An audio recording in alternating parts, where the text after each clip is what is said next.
We did it. We beat another bad team, the Washington Nationals. I think no surprise. As you can see, it's just me. Thankfully, the Boston Red Sox caught their flights, late flight, and they just beat Baltimore 4-3. So, the Jays win, right, 10-4 over Minnesota, a bad team. They beat good teams and bad. So the standings stood still today, right? And I just feel like overall, right now, what's going on with the New York Yankees is that you guys have expectation that we're going to win these games. You almost felt like we were sleepwalking, like it was almost a boring game. And you hate to say that because these games are all important, right? It's one of 162. When a team that is 23 and a half games back in their division flies into town, you're expected to beat those teams. And for the most part, the Yankees do that. They take care of business against these teams. Like, yeah, will they drop a game to Colorado when they shouldn't? Yeah, they'll lack execution and just the fundamentals. But the Yankees have shown their approach, at least offensively, it's going to work just fine against these teams. The status quo for Aaron Boone's Yankees, and I know that our prompt is whether or not he can save his job by winning these games. Guys, it's not necessarily my opinion that these games will save his job, but hasn't this been the coverage that for the New York Yankees, they're going to go out there, and if they can win enough games in the regular season, regardless of which of those games they won, regardless of context, they'll talk about that. In the broadcast, they'll talk about that on radio. Maybe we won't, but I mean, we're just one podcast. So when you look at the score today, guys, it was 10-5. But De Los Santos and what Aaron Boone was trying to do with him at the end of the game there, he was at 40-plus pitches. He was trying to squeeze any out he could get. I thought it was the right move at the time. And then, of course, he ends up bringing in Mark Leiter Jr., which I'm going to get to our supers who mention him. And he gives up the grand slam, which is ironic because I was literally just speaking with my mom on the phone. And I said, well, I mean, it didn't really feel like a 10-5 game because those pitchers wouldn't have pitched. And then she corrected me and said, well, Mark Leiter Jr. pitches and high leverage from time to time. And it really dawned on me, she's right. But, I mean, obviously we're not going to read too much into it. The Yankees gave up a bunch of runs at the end of the game that were otherwise unimportant. And by the way, guys, if you're just joining us and you haven't subscribed to Yankees Unloaded, please be sure to do that. We are 121, probably even closer at this point, 121 subscribers away from 10,000. And it feels like it got here in a flash. We're giving away a Yankees jersey of your choice to one lucky winner. We will announce exactly how we're doing it. We're going to do it live on the screen. If you're with us at Apple Podcasts, be sure to get in on it at YouTube. So thank you guys, of course, and liking the video helps us out a ton. I'm curious how many people actually watched this game because I watched all 9 innings, and that includes when we were up 10-0. And I don't know, it just felt like I was the only person watching this game. I'm not sure. I'm assuming our audience more diehard, more paying attention to the details and trying to find some type of takeaway. But it's just difficult, man, to come up with takeaways when the Yankees have contenders and division rivals walk into town and even before the series starts, projecting confidence against you and doing absolutely nothing about it, not throwing a single punch the entire time, except against Dustin May at the tail end of the series.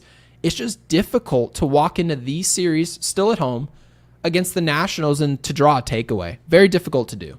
But for the time being, I think this serves as more of a Band-Aid, right? It's just a way to get the monkey off your back if you're Aaron Boone. He's not going to have anyone press him in the postgame. And even if I was in there asking Boone questions, I probably realize I'm going to have to maybe wait a day or two for them to lose, and then I can ask the question I want. And of course, guys, we're going to talk Volpe being back in the lineup for tomorrow's contest. I know we sort of addressed it, but they actually talked about it as a reset and not as a Caballero is the best guy for the job today. And that rubbed me the wrong way. I didn't like it at all. But of course, we're going to talk about the positives first, and then we'll get to our supers. Cam Schlittler, he was the positive. He was excellent.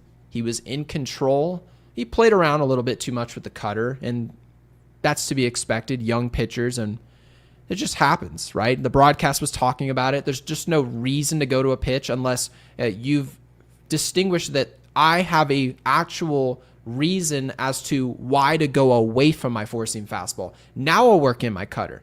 Very similar to what we saw at Rodon earlier this year. We were seeing too many four-seams. He says, let me give you a little wrinkle, a little sinker here. He didn't just go to the sinker just for the hell of it. He went to it to get guys off of his four-seam fastball, and it worked to perfection. Cam Schlittler's under the same boat. The difference is he's a rookie. So this is not a huge problem. This is a minor tweak. But overall, 6 full innings pitched, some length there, 4 hits, shutout baseball, 3 walks, and some of those walks got out of control, getting cute with the cutter, and that will improve. I have no doubt about it. And 8 Ks because he has one of the game's best fastballs. He gave up no homers, and his ERA is now plummeted down to 2.76, if for those of you who still recognize ERA. Cam Schlittler is no longer a guy who's just going to stay in this rotation. He's actually a guy who might be able to float his way up in the top half of our rotation, and that's a good thing. For those of you who don't recognize how the Yankees do their business with a tight budget, running a tight ship in the offseason, what's really going to help you get what you want is having cheap assets like Cam Schlittler dominating. And I love that the broadcast, they brought up a key point about Cam Schlittler. And they were talking about his command. It's just been there from day one. He's just able to be all over the strike zone. And they mentioned that when he was drafted by the Yankees, he was 91, 92 miles an hour. By no means was he a power guy. And to be drafted in today's game and throwing 91, you've got to be all over the zone. And if you're not, you're probably selling insurance somewhere. You are not pitching in Major League Baseball. Not in this game, the way it's pitched today. Maybe in 1998, not today. And then Cam Schlittler, I have no idea how, right? And it could be a tweaking of mechanics. You've seen different products, obviously, with Driveline. Have no idea how they went about it, but he's added about 10 or 11 miles an hour on his fastball. You saw 101 today. So you're now getting 101 up to 101. A nasty curveball. He is one of the best curveballs we've seen. It's very good. And I expect that slider to get much better. Obviously, I've mentioned before, it has room for improvement. But you can't possibly have any complaints about Cam Schlittler. We'll probably dive into him a bit later in the show. Offensively, Ben Rice hits his 21st home run. If you were watching today's game, it was the longest home run he's ever hit. He's never hit a ball further than that. Jazz Chisholm hit his 25th home run, and I really can't believe this. It was a 2-run shot. He's hit 6 home runs his last 13 games, and it felt like none of them were in any of the games that we really wanted them to be in, unfortunately. And Jazz, as I've said, probably one of the most talented players on this roster. He's just natural talent, raw ability that he almost has to dial back to maximize his game. And you just would like to see him a little bit more focused and honed in the big games. And the only way he's going to be able to do that and prove it is by getting back into the big games again and having to show it to us. Jason Dominguez, finally, this has been my biggest problem, is the lack of power. I should say the second biggest problem behind his defense. But he just gets into double digits with his 10th homer. Nice to see him leave the yard today. But again, guys, the takeaway is execution, right? Overall effort. And there was a story, and I'm going to read this story to you. It was from the booth earlier today, and then I'm going to get to our supers right away. So thank you guys. You guys have been absolutely incredible. There was a story that was brought up about Sean Dunston. And I don't know if you guys caught that story, and I wrote it down immediately because I wanted to bring it to our audience and discuss it. And they mentioned that Dunston said, hustling out of the box on hits creates pressure that absolutely made the defense panic, otherwise making teams commit mistakes they just normally wouldn't make. Isn't that interesting? Consistent effort makes the defense panic. Now, the defense, this is a professional defense. And the one thing that's been a mainstay for the Yankees is that we make mistakes in big games. Well, what do you tend to get in big games? Maybe not for us, but for most teams, high effort. Not for 162, but when teams play in division, when teams play games where, okay, we're neck and neck in the standings, they get up for those games, and the effort's going to be there. And anytime, if you pay attention to the Yankees, today was a very clean game defensively. I was impressed by what the Yankees did out there, and there wasn't much pressure. There wasn't, right? So when we have less pressure, the Yankees field the baseball just fine. It's not a problem. But when it's innings 7 through 9 and you're in a close contest or you're in division, suddenly you see players putting forward more effort on the other side. And what happens next? What's the next move from there? We start making mistakes. Anthony Volpe starts rushing throws, right? You start seeing a Paul Goldschmidt, who is a sure-handed first baseman in terms of his career, taking a little bit of a dip, this season. He's obviously 37, but they start making mistakes. So that's the takeaway here, is that you need to apply pressure in order to create mistakes, and it could be the difference in winning and losing. So I was glad that obviously that story was shared to us. Where in the world did my supers go? You are kidding me. Can anyone, by the way, I know we normally don't do this. If you dropped a super chat in the pregame show, please drop in the live and put it in bold so that I can just let me know what you guys put in that super, because the latest super I have is from Brian. So I really apologize, guys, of course. Absolutely ridiculous that it does that. But Brian with the super, I'm going to throw you up on screen, says, as a Yankee fan, it's hard to give a you-know-what about this team. As long as Boone is the manager and Volpe is the shortstop, I've grown to hate this team lately. Brian, I'm going to address this. So again, thank you for the 5. And of course, I'll thank you for Jake, who obviously couldn't make it tonight. It's difficult to enjoy what this product is, because in the end, this is a product. We spend a lot of money to watch this team, whether you get the baseball package. We have quite a few people who listen to this podcast that travel to Yankee Stadium and will take their family to games. And again, I would never tell people not to go to the stadium. You do what you want with your money. But this is an entertainment industry. And so if the Yankees are going to play really lackadaisical and just uninspiring baseball, unless they play the Washington Nationals or fill in the blank, the Chicago White Sox, that's difficult. It is. It's just a really difficult thing to hear. So again, guys, thank you for being in the chat. I will, of course, be taking everything from the chat. I wanted to dive a little bit deeper, though, into the Anthony Volpe situation. So, Brian, again, and if you drop the super, be sure, again, to drop it in bold on the live so I can prop you up on screen. I'll also be bringing chats as well. Let's see. Oh, actually, you know what? I think I might have saved it. Love it. There we go. Perfect. So, Slim Lewis, I'll throw you up on screen. Thank you for the 2. Says the Yankees are the kings of quadruple A. Back to the conclusion, is that Aaron Boone's job, and I understand when Michael Kay covers this team, and he understands the history of the Yankees just as much as we all do, right? Probably even maybe more so. It's his job. But having said that, in the past where people will criticize Aaron Boone and Michael Kay will bring up, these are facts, but it's attempting to point us towards a conclusion, which is that the Yankees win X amount of regular season games. And that's a really good thing. And just on its surface, winning regular season games was important. You got to win regular season baseball games during the regular season. Now, the playoffs and the postseason is much more important, but that doesn't happen unless you take care of business in the regular season.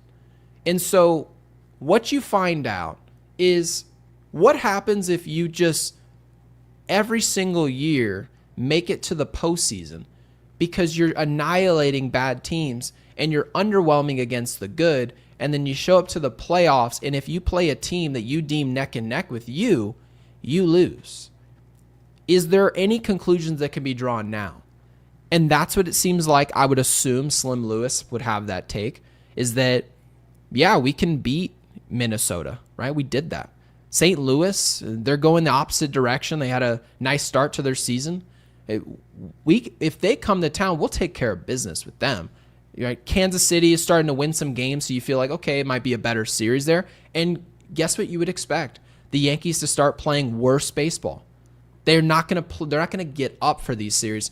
That is Aaron Boone's job, is to get our team ready and prepared for these games. And it doesn't feel like, if I had to ask you guys, how prepared do you think the Yankees are for games that they're neck and neck in terms of talent. If the Yankees walk into a series, regardless of what you guys think of this team, look around baseball. When you walk into a series and say, this team's got slightly more talent than the Yankees, or it just feels pretty even, how many times have you been proud to watch an entire series beginning to end?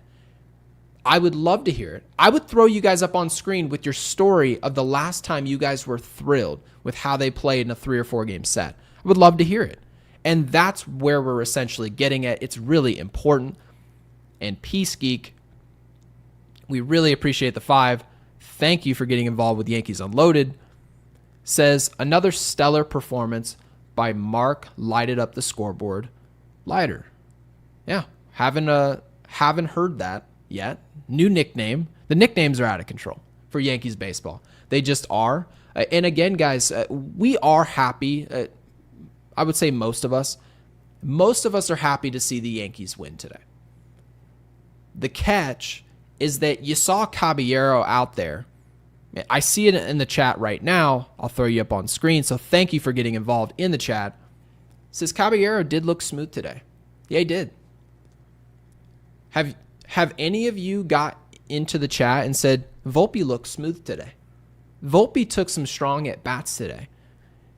Do you guys remember the last time that you messaged me that? I read the chat all the time. All the time. Jake just told you last episode that he reads the chat all the time. And I'm going to ask him, of course, when this show's over. And we text back and forth Yankees baseball all day. When was the last time, and yes, Ninja, you saw the double play, and we're going to get to your voicemail, diamond level member, and voicemail is hilarious, of course, with his signature, is that when was the last time, if you just compare the two players, Caballero, and this is insane to say, insane, Caballero and Anthony Volpe, who's the better baseball player? It's the 25th now. Who's the better baseball player August 26th for the Yankees? Who's the player who's going to put the Yankees in the best possible situation to win a singular baseball game? Because that's the job that they tell us that they're after. And yet, Aaron Boone, prior to today's game, because we knew yesterday that Anthony Volpe was going to be playing tomorrow's game. We knew that, right?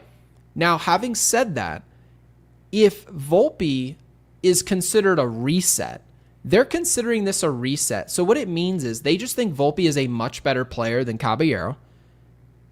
And we're going to utilize the day off not to play the best player, but we're just situationally going to get him off his feet and make the assumption that he'll just be a better player. When did that work? Our broadcast has complained about his mechanics. Why would him sitting on the bench for a day suddenly improve those mechanics? Why? No one has an explanation for me, and they don't have no anecdotal evidence to even point that it could work. And so that's where I'm at. There's no reason to know 2 days ago that we're going to sit Volpe that day because they were seeing a lefty the day prior, so we wanted him to play. He's going to sit that day. We're like, okay, great. So I'm going to see Caballero. Okay, awesome. That's really good. I love the way he's playing baseball. Love the way he tagged up from second base to third, and he's taking a peek back at the center fielder, seeing where the ball's going, if it's on line, and realizing if I have to go back, I can still. I'm still athletic enough. Just using your head. And then they talk about when he gets to third base, pre-game, he said, I just want to change the game any way in a positive way I can. I'm not trying to hit homers. I'm not trying to do any of that. And didn't we all just simultaneously think, oh, wow, it would actually be nice if a player with that mentality played more times than not, as long as you're performing.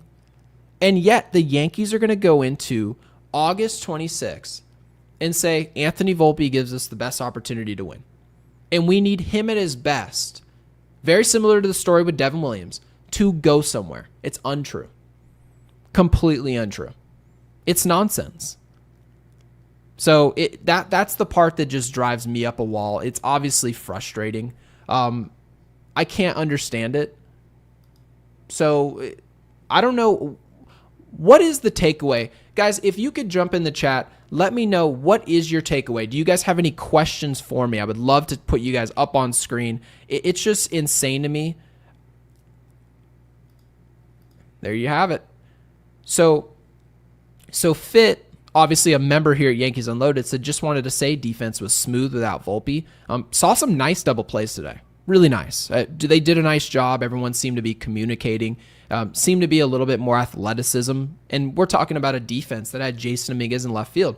And still, the defense did their jobs. Now, much easier to defend when you're playing against Washington, but you still got to make the plays. They made them, right? Jazz looked very smooth over at second base, and some plays weren't so easy, and they made them look easy. And of course, it helps when your shortstop's making just simple throws, not the special stuff. Don't need to see web gems. Caballero is not Rafael Furcal. He's not Ozzie Smith. He's not out there to be that. He's out there to be an improvement on the player that exited the field, and I think that he's done it. So I really appreciate you obviously hopping in there. Appreciate it, William. Want to throw some random chats up on the screen. So Vidia says, remember in like 2006, maybe the Yankees played 5 in Boston and won them all late in the year. They went from 1 down to 4 up in the East. This is why, guys, that Jake, when I ask, because we have 2 separate opinions, and that's the best part about the show, is that Jake likes to talk about what is literally possible, which is still effective, because we've got to play these games. They just because we're losing a lot of these games against contenders doesn't mean that series at Fenway is canceled. It's not. You still got to take your flight, Delta first class, and you're going to play those games whether or not you're going to do anything with them or not. And technically speaking, that 2009 team that won the World Series, we didn't play Boston that well either during the regular season. But obviously the one caveat here, the Yankees don't play contenders well at all this season. So that in itself is somewhat the problem.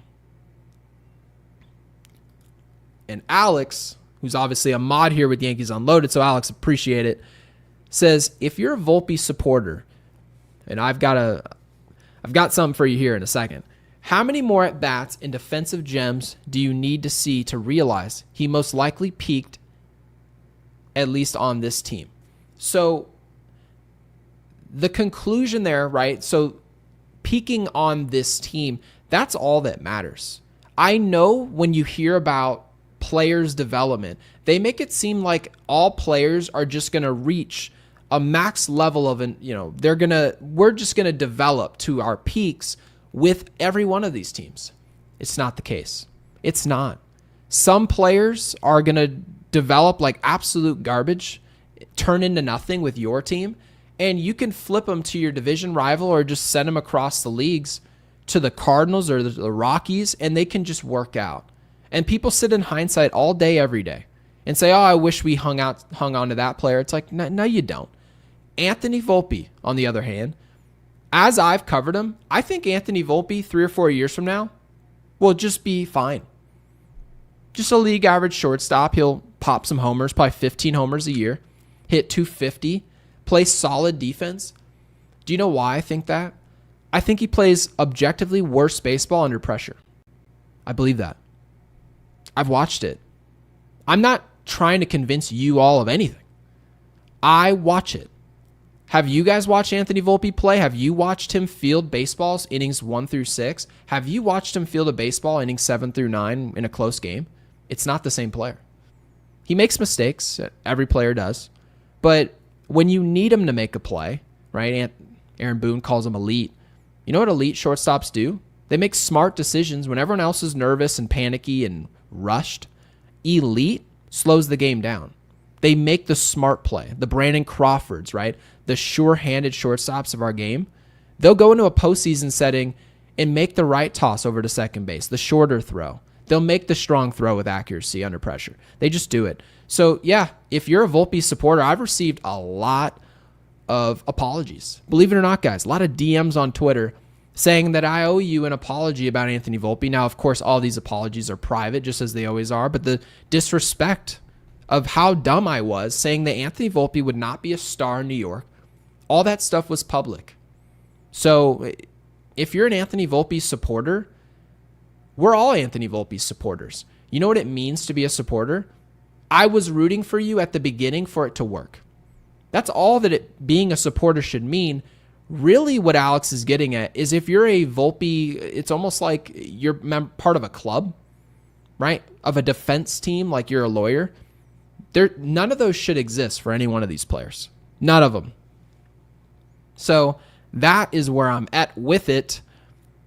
And Izzy, who's obviously been awesome in our chat, says, I don't care what they do against Washington or against Chicago, who obviously two teams we'll be seeing here in the near future. The 12 games of September, and that's the kicker, against Houston.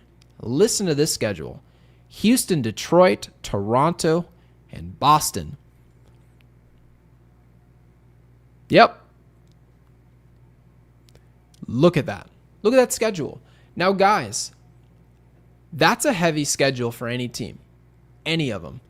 But contenders in this league would hold their own. They're not going to go in and sweep Houston, maybe win a series in Detroit, sweep Toronto, and sweep Boston. That's not realistic. But when you go see Boston at Fenway, you have to win the series now. And that's a tall order. They're a good team. We covered them as a good team at the beginning of the year. They're going to be a good team. They're going to be a better team when you walk in. And they're riding into momentum. They're at the finish line. It's the same thing with Toronto. Toronto's looking at this saying, guys, the finish line is right around the corner. It's right there. If we throw one more punch, the fight is over. That's what these teams are going to be. They're going to be going for our jugular. And the Yankees are going to have to put back a fight that I'm not sure how many of our audience, I mean, you guys have been awesome for the past several months now with our podcast. I don't know how many of our listeners look at this schedule, and not everyone agrees here with Izzy. Some people think that the Yankees are just going to turn it on a dime. What do you think their record is going to be through this schedule? There's no wrong answers, but there'll be wrong answers once the series are over, and we'll cover that. And Mitchell, really appreciate the super.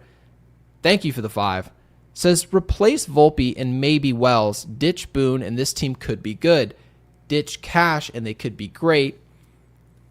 That actually, I'm glad you said good to great, because Ninja Hot Dog thinks we'll go 3-9. Guy says 2 wins. Now, maybe some of them are exaggerations on your guys' part. Maybe you believe that stuff, right? That we're going to go out there. But if folks told you, yeah, that Boston series, you're going to take one game against Dustin May, that would have been seen as doomer. You don't think the Yankees are going to hold their own and even take a split at home against Boston? Boston's not a great team, and I would have agreed with you. But the Yankees just haven't taken care of business. So the most important thing for the Yankees, if they want to go and tap into greatness, they're going to have to cut off the head of the snake. They just will. And it doesn't suddenly just become the wrong take because the Yankees won 10-5 against Washington. No, they're not beating any great teams. So therefore, you're not a great team. You haven't proven you're a great team. It doesn't matter what your roster looks like. You're not pulling the rope all in the same direction enough to win these games. I just think that Brian Cashman just sort of sets the tone that we're thinking about tomorrow, perhaps maybe even more today. Our algorithms consider the full picture rather than what's happening tonight at Yankee Stadium. When we go out onto the road and we go to Fenway Park, is it all about tonight? Is this war? This team doesn't feel like war. It doesn't feel like that. It feels much more country club-like, much more relaxed, much more macro. And again, from a business perspective, that could really work.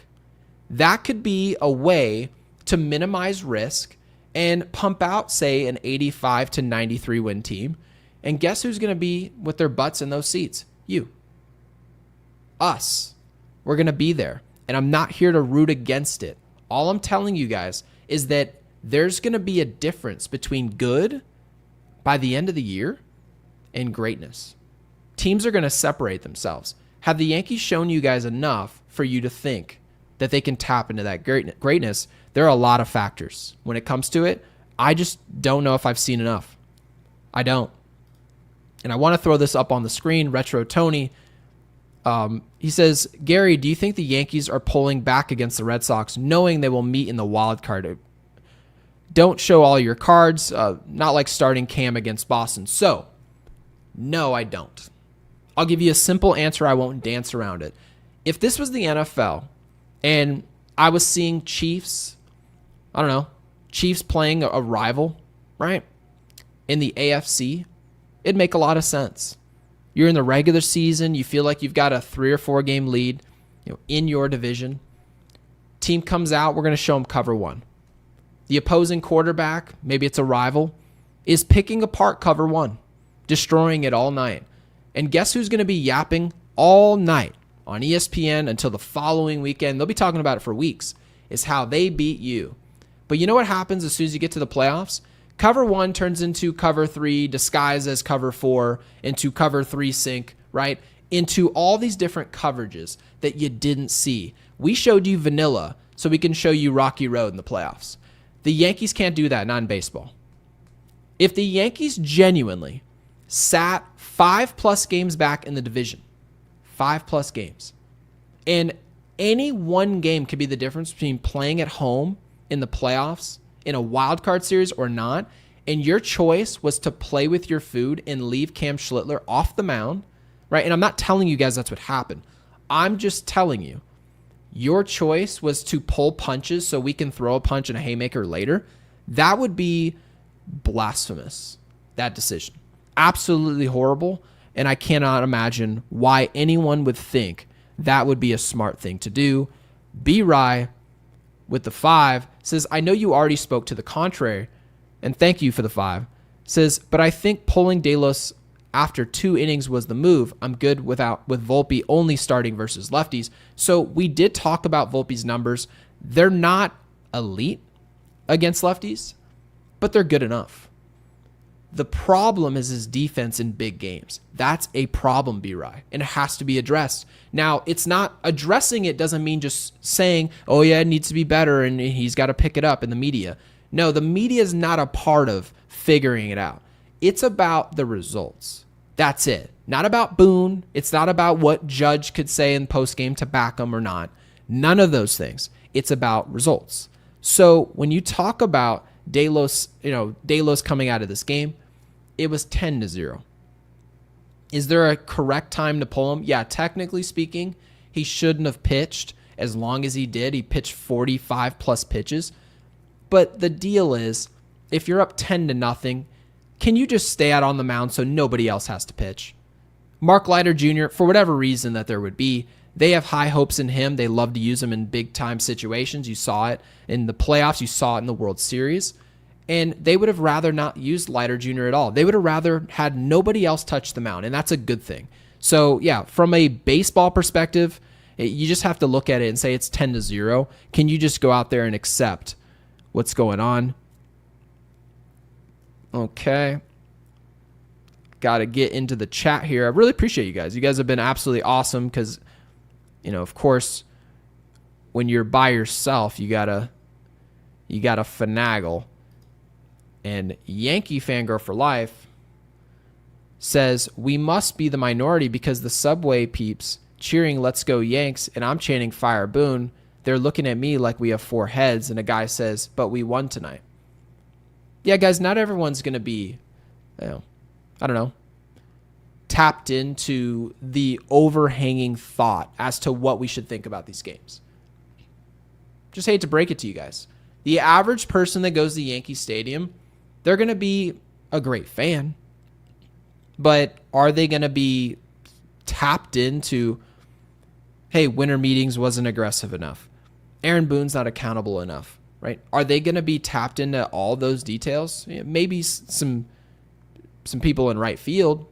But for the most part, a lot of the folks that are going to be there are just going to be looking at it from a day-to-day casual standpoint. That's just sports in general, any sport, any fan base.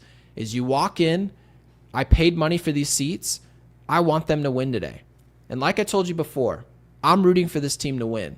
But I want them to pursue winning, and still at the end of the year, if it's not enough, and we can draw the conclusion that we have a certain problem here, we've got a certain problem there, do we have enough guts to alleviate? Can we fix those problems? Are we man enough to say, he's not a solution, get him out of here, I need this in there, in place, to get to where we need to get to? That's the question. And A lot of people that are going to be at the game, they're not looking to lose or to do anything for something down the road to happen. They're there for chicken, and then hopefully Grisham hits a homer, right? It's just as simple as that. And Welkin, and I'm glad, thank you for being here, of course. Thank you for getting involved in the chat.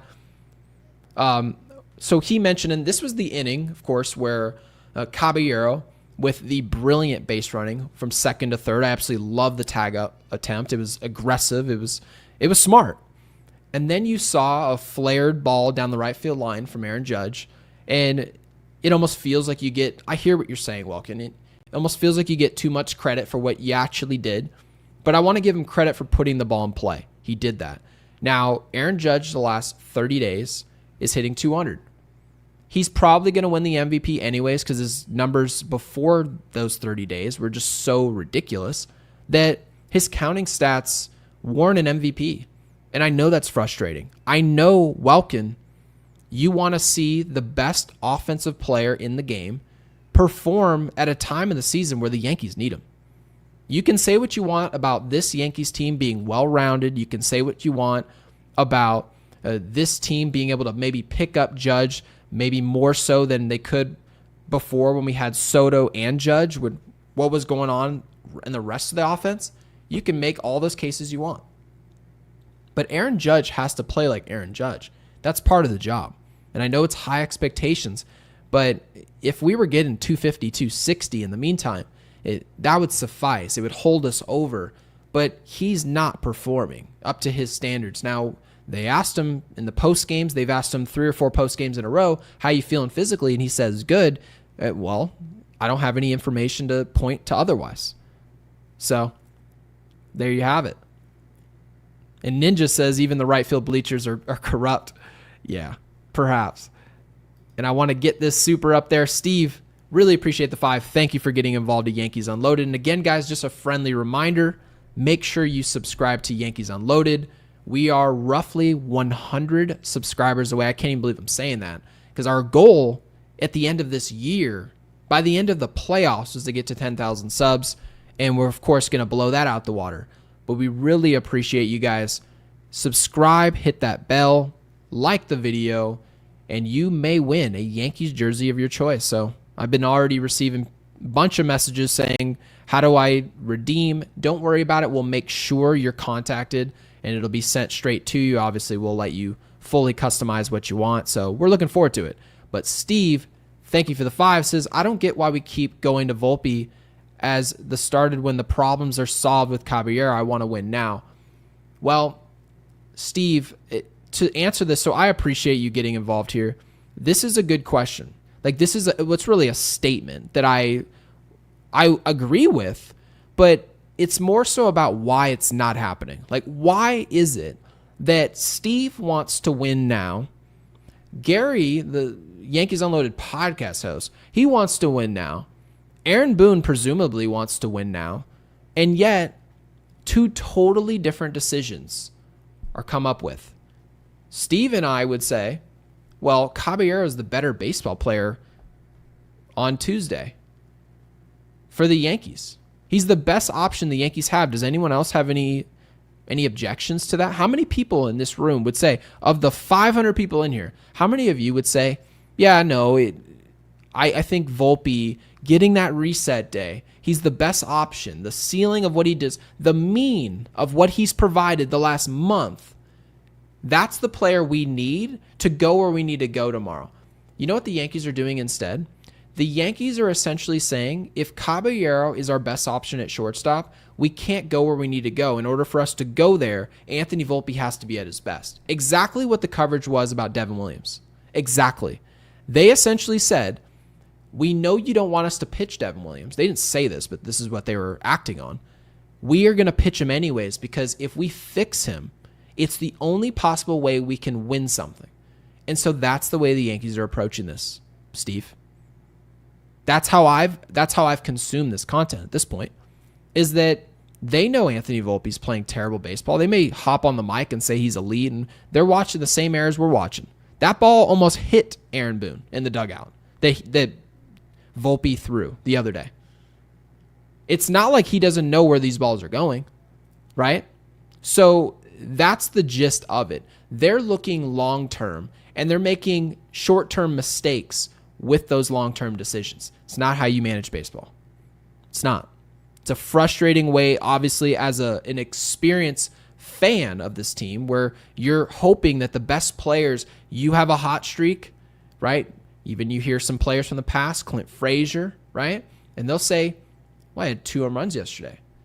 I had a walk-off home run yesterday. I'm feeling myself. I couldn't wait to get to Yankee Stadium and put on those pinstripes again and build off that.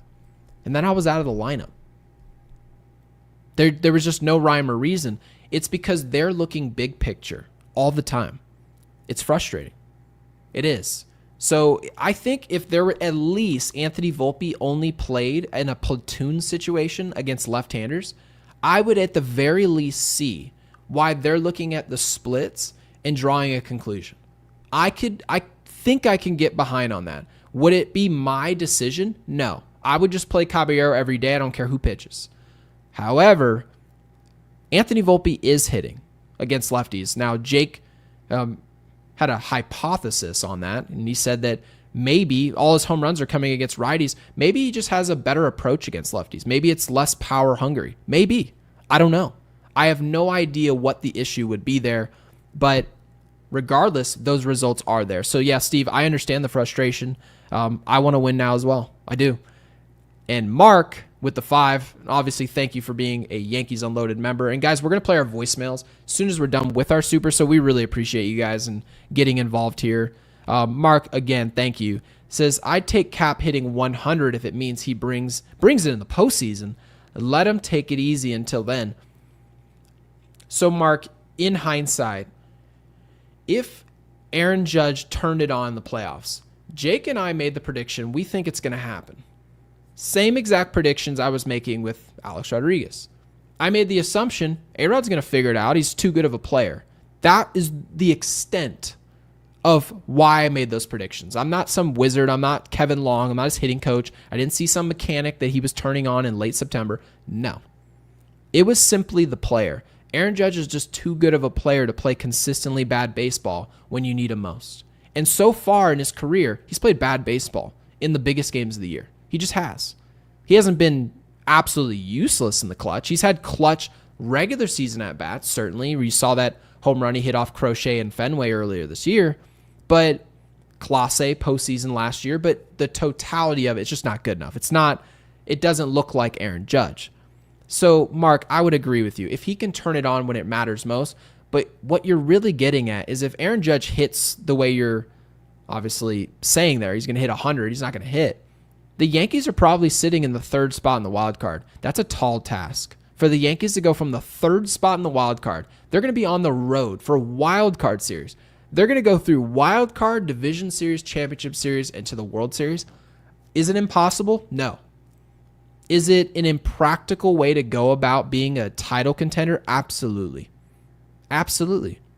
It just is. And I don't know if anyone was lowering their expectations to the point where I think we'll be okay if A-Rod hits 265 during the regular season, but if he puts us on his back in that Minnesota series and he goes out there and just dominates Philadelphia and is essentially I'm going to be the co-MVP behind Hideki Matsui, it's just 1-2 punch, I don't know if anyone would have said that back then. I just think our expectations were a bit higher, but I agree with you. If we can get a postseason success, it would probably be a lot more important than anything that can happen right now. And Brian, with the super with the 2, says, thank you, Brian. This team can't admit bad decisions and move on. Which decisions are those, Brian? Like, which ones stick out to you? Guys, I'm actually asking each and every one of you, can you drop in the live? Which decision have the Yankees made that you believed they hung on to too long? And it's okay. There's nothing wrong with being wrong. Teams are wrong all the time. All the time, right? James Wood was traded by San Diego. You think they wouldn't want his services right now? Of course they would. And they look at it, oh, maybe we made a little bit of a short-sighted mistake, right? Yordan Alvarez is traded away by the Dodgers, so you don't think they would like his services? Of course they would. Absolutely. Teams make mistakes, but do those mistakes linger for years? That's the question. I'm very curious to know which choice, and my choice is Anthony Volpe. I mean, he's the leader in the clubhouse. He's the shortstop, most important position in the field. It's a choice the Yankees made, and this choice has caused so much damage. Even before he ever showed up, all the players they said no to, all the players they're still probably going to say no to here in the near future, they're still kind of punting it over to George Lombard Jr. This is a mistake that's cost us years of Yankees baseball. It's not good. It's not at all. And so people are saying Devin Williams. I see Welkin, Devin Williams. I see William Wallace, Devin Williams. Ninja Hot Dog mentions, and this is more related to Anthony Volpe, you're talking about no Luis Castillo. And that was a straight up trade, right? Where you're talking about Volpe being the headliner over there to Cincinnati would have netted us an ace. And you're talking about not maybe our ace, but you're now talking about bringing in someone like Castillo to go behind a Garrett Cole. It's disgusting. It's nasty. And we said no to that. So I really appreciate you guys getting involved. Devin Williams was technically a player that we flipped. We said we had a surplus in our rotation, which in hindsight looks bad. But at the time, I think all of us were looking at our rotation saying, yeah, it does kind of seem like we have 6 names there. It almost seems like maybe not an embarrassment of riches, but we're not going to have 6 starters on the team.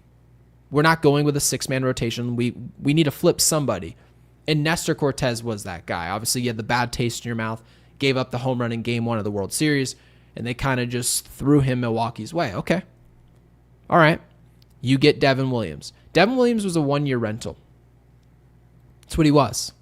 And hopefully he gives you a shot in the arm. He gives you some experience back there in the bullpen. You don't have the same issue you had last year in the World Series. And it almost seems like he created a problem, even bigger problem. So, and Ninja says he was pissed off when was Montgomery for Bader. Now Montgomery eventually becomes a champion. So that didn't work out. However, we're going to get to Steven here. Says with the 2, Steven, thank you for the 2. Really appreciate it. Says long term, but we want to win now. Cabby is better. Is Anthony Volpe better long term? I like the question. Again, Steven, thank you. Really appreciate it. Is Anthony Volpe playing tomorrow? Is that actually an improvement for the Yankees as far as where they'll be in September? Where they'll be in spring training of next year? Does it really make just an inkling of a difference at all?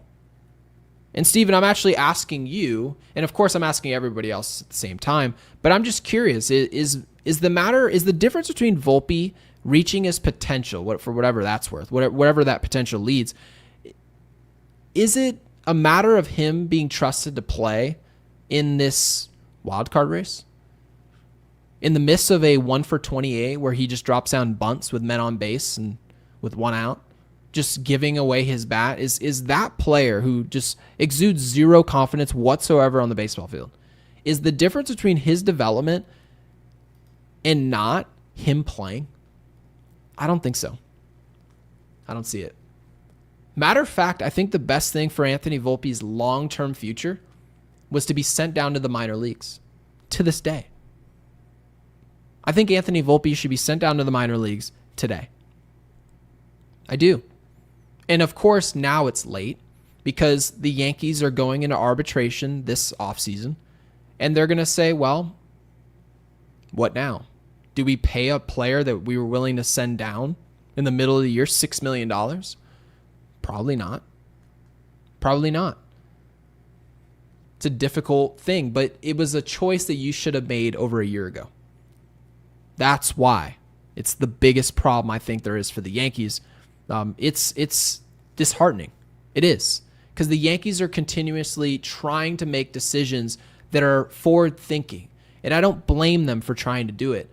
But you're making the same choices over and over again, and you're expecting different results. You won't get those different results. You won't. So I want to get to our voicemail This obviously is the first time that I'm clicking it. So obviously bear with me. And guys, make sure if you don't hear anything, just let me know you don't. But obviously, I think we have 2 voicemails, actually. This one's not safe, so I'm not exactly sure who sent it. But I'm going to go ahead and play Ninja Hot Dogs now.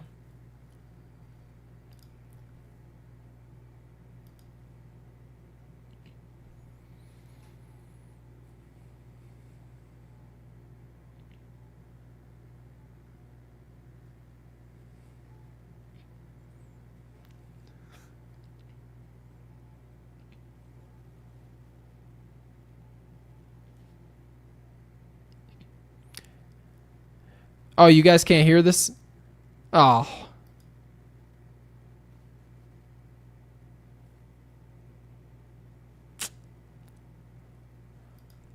I'll probably... This is epic. So let me go ahead and transcribe it for you guys, because I think I would be doing... Yeah, I would be... Wait, so my mom can hear him, and nobody else can hear him?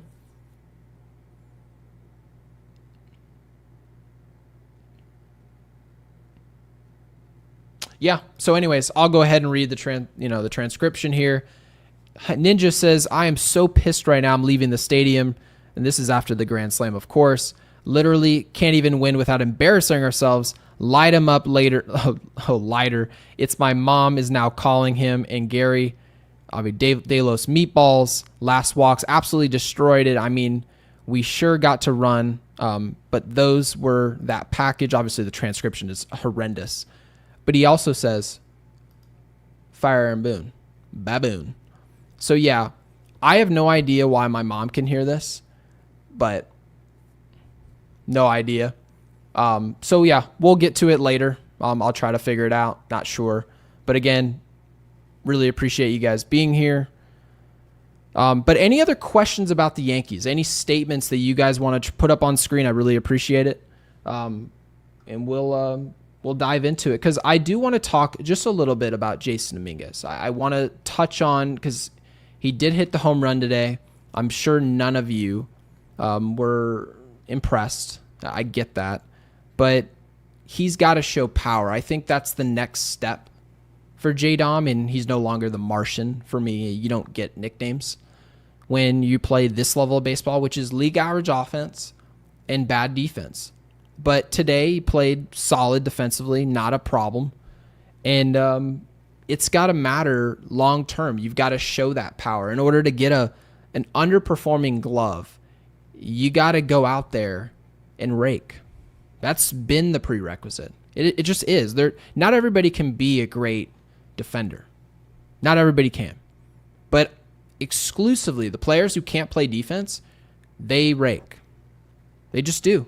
So I hope that that continues. I hope Jason Dominguez shows us as we go into the winter, because there's some folks who are saying maybe we should consider trading this player. Maybe the upside isn't so high the way that they sold it to us. Now, that may not be the case, and maybe it's just early on in a career where 2 years down the road we're sitting here thinking, remember we almost traded that guy?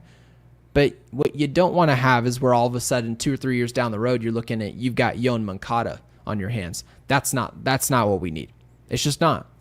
And Steve with the super and the 5, thank you for that. Steve says, I understand space is limited, but I'd rather rest Judge so he is back healthy in himself, call up Jones and Stanton DH. This is an interesting concept. Very interesting. Because Aaron Judge right now is not Aaron Judge. He hasn't been Aaron Judge for a while. Offensively, hasn't been anything. It's just a stretch to even call him big number 99 right now. He's not a big time at bat against any quality pitching. And he's obviously probably the most respected bat in the game, and rightfully so. His numbers speak for themselves. But this is an interesting concept because I don't know. I disagree with it. Now, Jake, my partner here, he's been leading the bus that Spencer Jones should be called up right away. And Spencer Jones is playing a high enough brand of baseball, high enough level, AA, where the best pitching resides. He destroyed AA. They call him up to AAA where the majority of scouts were. Happened before the deadline, so folks were wondering, is this teeing him up for a trade? We're not exactly sure what's happening. And he's done nothing but rake. And so now that you're in a situation where Aaron Judge is not Aaron Judge, because I would say this is a physical issue. Like, he's more hurt than what they're telling us, and he's still maybe not ailing, but he's working his way back physically and it's affecting his play. Well, then why wouldn't you consider bringing up a player who's annihilating the minor leagues and allowing him to get Aaron Judge off his feet altogether to get him back to form? Because if Aaron Judge doesn't get back to physical form, this team's useless anyways. So, Steve, I love this idea. I really, I think this makes a lot of sense to me. And I'm just curious. And yeah, Slim, I did get to your super. Marvin says, I feel his elbow is limiting him. We don't have any idea to what extent this elbow is bothering him. We just don't, right? We had similar situation, and you have Shohei Ohtani dealing with Tommy John. Didn't affect him offensively. He got Tommy John surgery. Didn't affect him. Not a lick. Now, it affects the throwing, but you're talking about just as a pure hitter, as a DH. Yeah, he was fine. So I don't want to just tell you guys this elbow is the difference. This is the reason he's hitting 200. I would never say that. But there has to be some type of effect of him maybe having to DH, and maybe he doesn't perform as well out of the DH spot. So I don't know. Retro Tony likes the idea. Steve, this is what it's all about. The creativity of like how we go about this. And Gabriel Ortiz, just throwing some couple live chats out there. I think this stuff is good. Gabriel says, why does it feel like the organization just doesn't like Jason Dominguez? There's no such thing as liking or disliking. I think the word to use is favor. Favor. Why don't they favor Jason Dominguez? And I'll give you an honest answer, and it's the same reason I don't favor Jason Dominguez. Because folks, especially young people, they call it hate. No, I don't think it fits. I think it's just a cop-out way to just get out of discussion. Now, Jace Dominguez is a player that is hitting 250. I mean, I can read you his numbers. Certainly anyone can. But he's hitting 256. His ops is 719. A league average hitter. If you plucked any one player off of any one roster across the league, the average ops would be 700. His is essentially 700 at 719. And the reason for that, and he can work a walk, and he has excellent at bats. We love his eye. All that is just awesome. But he doesn't slug. And when you don't slug and you don't field the position well, especially manning left field, the most difficult position to man at Yankee Stadium, you were developed as a center fielder, but the team has better defensive center fielders on the roster. So they're playing them in center field, and that answer is Trent Grisham or Cody Bellinger, both of which are better defensively in center field. So the Yankees are choosing to play those players in those positions, moving their top prospect, Jason Dominguez, to left field. And he hasn't performed. He's played good enough for you to not say he sucks. He doesn't suck. But he's not playing better than Trent Grisham. Trent Grisham had 2 knocks again today. He's hitting 250 as well. But you know the difference there? His ops is 823.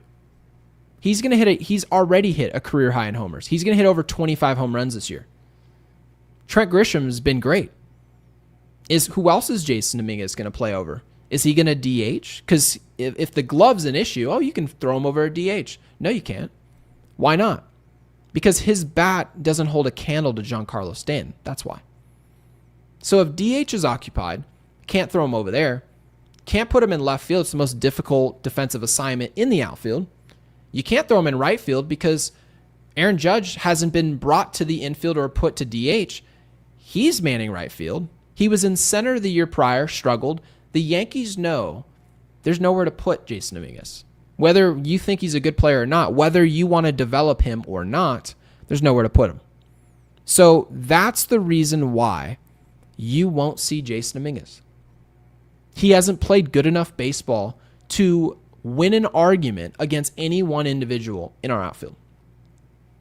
And at first, Earlier this year, I said, well, I think the development of Jason Dominguez is just more important until they started losing games consistently. Now that answer is just out the window.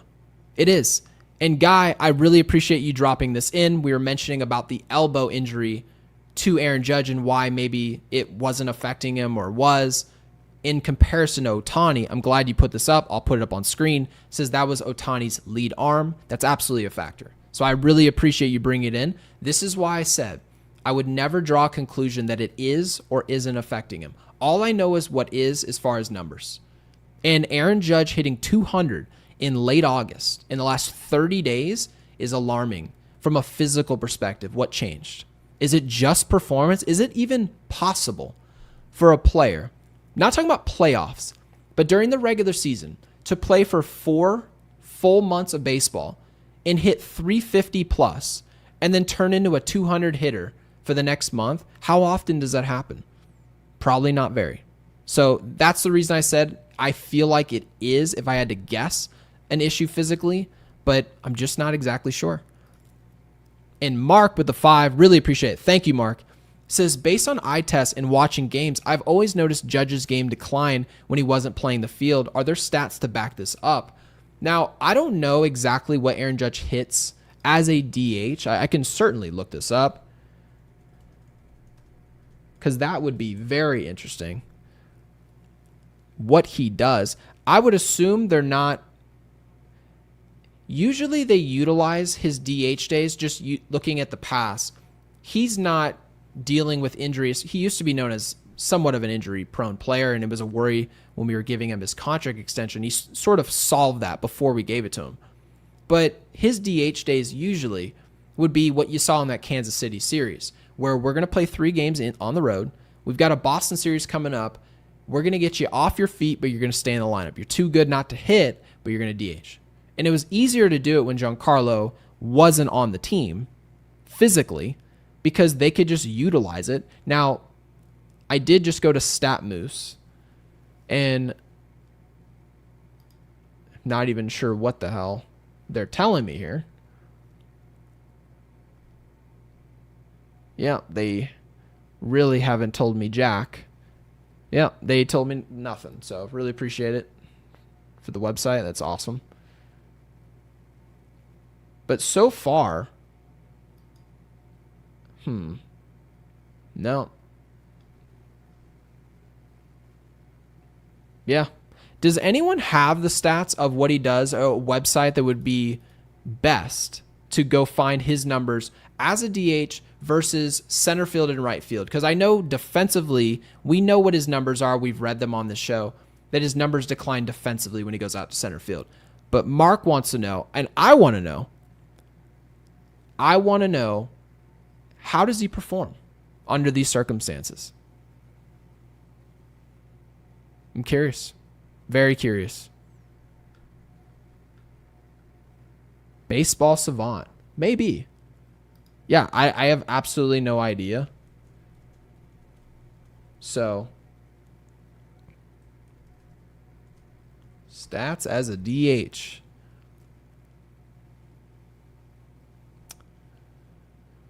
Yeah, not finding anything. But I would make the assumption very similar to what Giancarlo said. I like to be involved. That's his quote. I want to be out in the outfield. I don't feel like I'm a part of the game. And so, I would assume it's just not as good.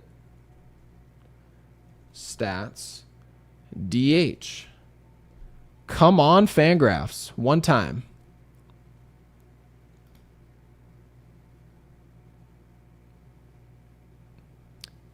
Jake is much better at looking up these stats because he reads these all day, every day. Yep. No idea. Sick. Really appreciate that. Yeah. So, yeah, Mark, again, what we're going to do is in our next episode, obviously tomorrow since we're a daily show, I'm going to go find those for you. I'm going to look up his exact numbers as a DH, not just in 2025, because I think that's cherry picking bad numbers that I think we all know aren't going to be good. The majority of his at-bats he's taken as a DH this year, he's really struggled. Armando says use Grok. I should use Grok. Why not?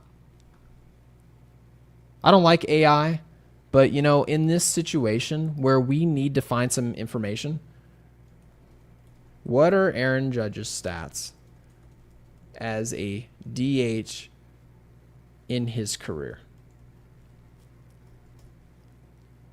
Do it big for me here, Grok.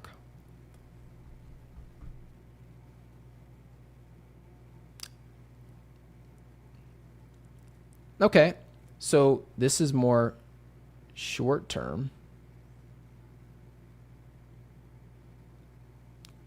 So it says, for example, in 2022, Judge played 25 games as a DH, contributing to his overall stats of 3. That doesn't matter.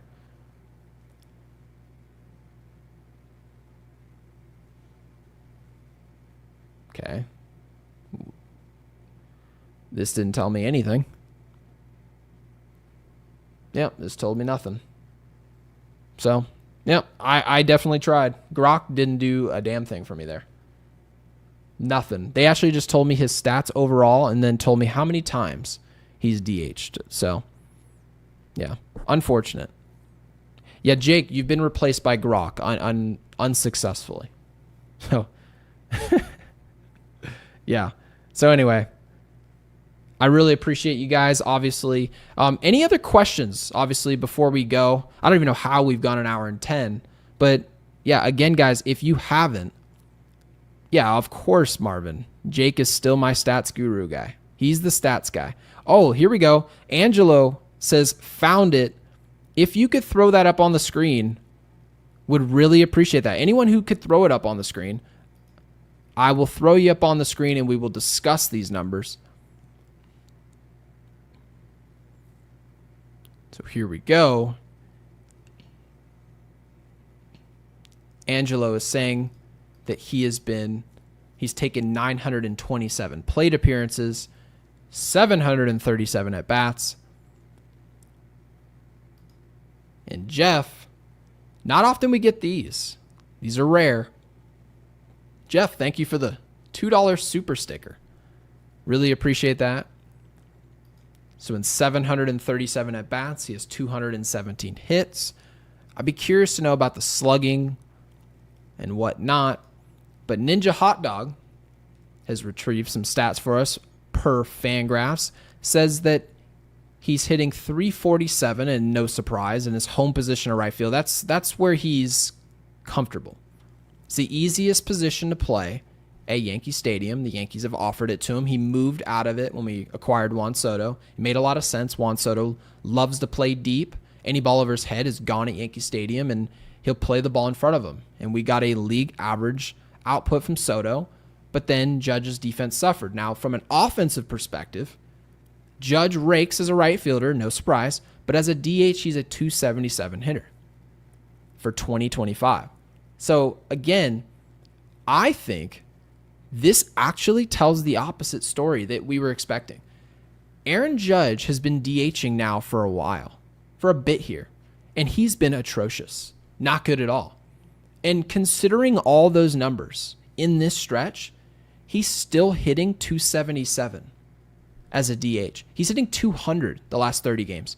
So I do think while these numbers do tell that he's not the same player as a DH, it's not as bad as you think it is.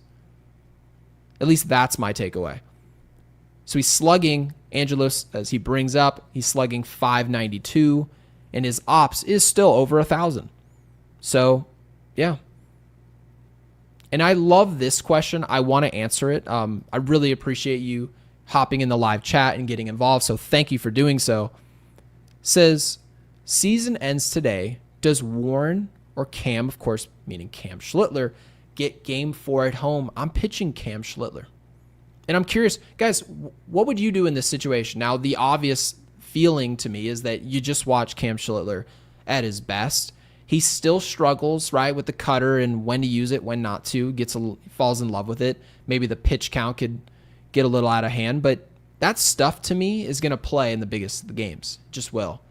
I'm expecting Cam Schlittler to be a much better arm than Will Warren. And that's coming from somebody that has high hopes for Will Warren. I know that when you evaluate 3 through 5 starters in this league, people tend to just feel like I couldn't care less about him, and that tends to be the coverage. But Cam Schlittler, it's not even about development. It's about output. If I had a game tomorrow that I had to win, and my options were Will Warren or Cam Schlittler, at Yankee Stadium or not, we know Will Warren's numbers on the road, but we'll throw that stuff aside. Cam Schlittler's the better pitcher. So yeah, that's what I'm going to go with. I'm going to go with Cam. I just think that as much as Will Warren's done, Cam is just the better pitcher. He just is. And B-Rye brings up Judge's career as a DH. Basically a 300 hitter. Ton of pop. Gets on base at a Hall of Fame clip. So yeah. Vidya, yeah. Cam is a must-watch. Completely agree. Must-watch talent. And the adjustments are obvious. That's the most exciting thing about Cam Schlittler. We started this episode off talking Cam. We're going to finish it talking Cam. Cam Schlittler is, in my opinion, ace talent. He has the potential to be an ace. Maybe not our ace, because we can afford to spend a lot of money. We can go into an offseason, go get a Michael King, whatever. But for the average team in baseball, I think Cam Schlittler has that type of potential. I thought it was odd seeing him cameoed as, was it Hamilton? A Hamilton play today? It was Hamilton Day at Yankee Stadium, which was odd. I've never been to a Hamilton play. I'll try to do that. And I'm definitely trying, guys, to get this. I'm trying not to dox folks. That's the issue. So bear with me here. See if I can get to another screen. That's not going to work.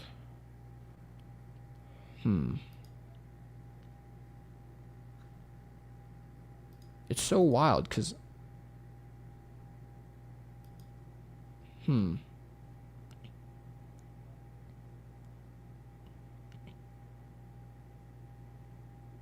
Still nothing, guys?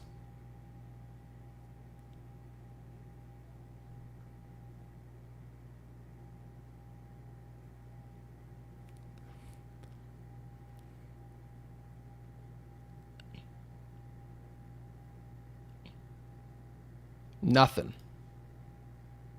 Yeah, have no idea why. Because technically speaking, even if I did this pre-show, it doesn't give you any feedback as far as if it's showing up or not. I have no idea why it wouldn't be, which is a bummer.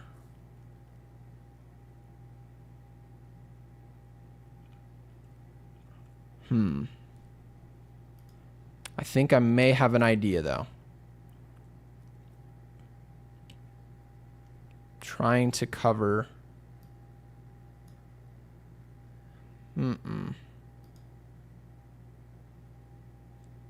No.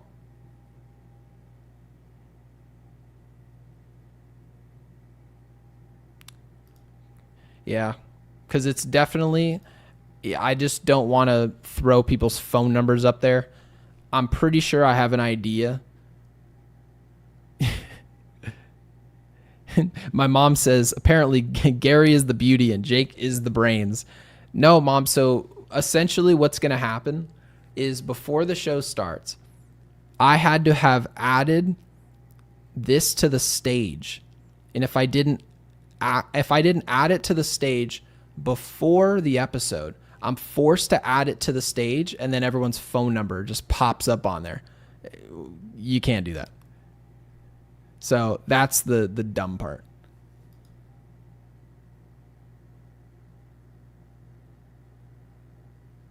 Yeah, unfortunate, but yeah. What we'll do, Ninja, is we'll put your voicemail into our next episode, where obviously, as my mom put it, the brains will be here for it.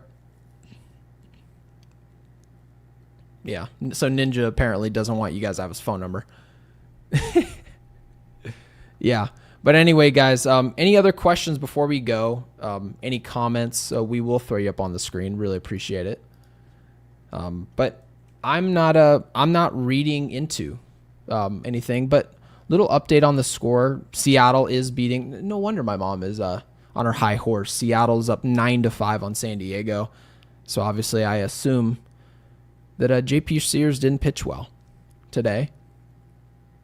And Seattle winning is not good for us. Obviously Detroit winning, not going to matter for us. Dodgers winning. Boston winning. Everyone won. My God. And Angela wants to know for the September call-ups, who do I think it's going to be? Jake actually answered this, and in his own way, and I agree with him fully, it's going to be players that you don't want, because the players we want in a Spencer Jones, they just don't fit what the Yankees currently need. And that's a problem. So, catcher. Yeah, could be a catcher. And Scott Ross wants to know, Gary, are you a lighter guy? Why do they love him? We have no idea. They were Estevan Florial. He would go hit 300 in the minor leagues. They would never call him up a day in their lives. And folks wondered, what makes him on the outside as opposed to on the inside and given an opportunity to play? Like, what's the difference there? We'll never have our answers because they don't tell you. They'll just tell you that certain players, despite their numbers, they're just elite. And I know you go crazy trying to figure out, why is Mark Leiter Jr., who, right, Jack Curry comes out and said they're going to go get a lefty. Okay, so our expectations are a lefty and then a righty. We're going to get two guys. We're like, okay, awesome. We go into the deadline. They get Delos meatballs. And then they also turn around and we're like, okay, so we don't love that. Where's the lefty and where's the good players? Oh, here's Mark Leiter Jr. from Chicago. And none of us knew the answers. But on this podcast, we read the numbers and we talked about the analytics, and they said, well, the splitter is really good. And that's the end of it. Fastball's not good. It gets tattooed. You don't really like anything else he's got in his pitch mix. So we said, okay, well, the takeaway must be that they're going to increase the usage rate of that splitter. There's nothing wrong with that, but what else are they going to do? And the answer was nothing. They weren't going to do anything else. They simply wanted to just prove to us, we see something in this player, and they're just going to squeeze the lemon until there's just nothing left, until it's just a paste. And so, yeah, it's unfortunate. It is. And am I a lighter guy? I'm pro players that perform. Has Mark Leiter Jr. performed? He performed in the postseason last year. But has he been... He was overworked earlier this season, and we did mention that that would be a problem. It ended up being a problem. We didn't expect him to have the injury that he had. But no, I'm not a Mark Leiter Jr. guy. I'm not a I'm not a stan for any player that's not performing. So again, guys, really appreciate you guys being here. If you haven't subscribed to Yankees Unloaded, please be sure to do that. We are about 100 subscribers away. It's insane to say, from 10,000. So you guys are here at the very beginning of Yankees Unloaded. This is only the middle of year 2. So we're still a brand new podcast. I guess you can call it that. It doesn't feel like we are because we've done about 1,000 episodes as a daily Yankee show. But we really appreciate it. Drop in the comments. I want to see, what do I want you guys to drop in there? Because we talked about in our previous episode which prospects you guys would want to call up. What would be the best thing for you guys to talk about? I've got it. So Anthony Volpe is slated to play tomorrow. And if this is news to you and you're just joining our show late, I'm very sorry. Anthony Volpe is playing tomorrow. It was considered a reset. He's your shortstop. You're getting all of them defensively. His bat, which is 1 for his last 28, and that includes the bunt that they didn't count as an out. They should have. So he's really 1 for his last 29. will be in the lineup tomorrow. Tell me what you think, how long Anthony Volpe is going to be in there from tomorrow on before Caballero sees the field at shortstop again. Drop that in the comment section. I'm very curious to see what type of leash Volpe's going to have again now that he just had, I guess you can say, he's had his Monday off. How much longer of a leash is Volpe going to get? I'm going to guess it's long. I'm going to guess he plays every day the rest of the season, and that's not something that should be the case at all. So drop in the comment section what you think. We'll read the best ones. Obviously, I'll be commenting back to all of them. Make sure you subscribe. And of course, guys, like this video.